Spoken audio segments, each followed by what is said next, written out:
Here's a look under our 70 coyote swap project. We have a temporary cross member in. Got it all covered up so dust and debris doesn't get inside the trans. I just wanted to show you guys how much room we have with our fabricated transmission tunnel. It gives us plenty of room for that T56 Magnum.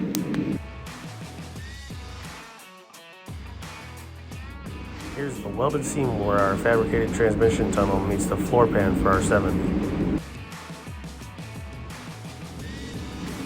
From below, you can also really see the benefit of our Mega Shift billet relocated shifter.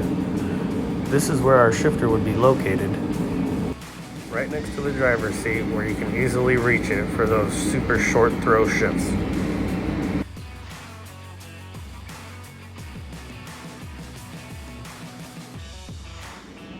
You can see the factory shifter location up here under our access panel, covered by a rag to keep the dust out.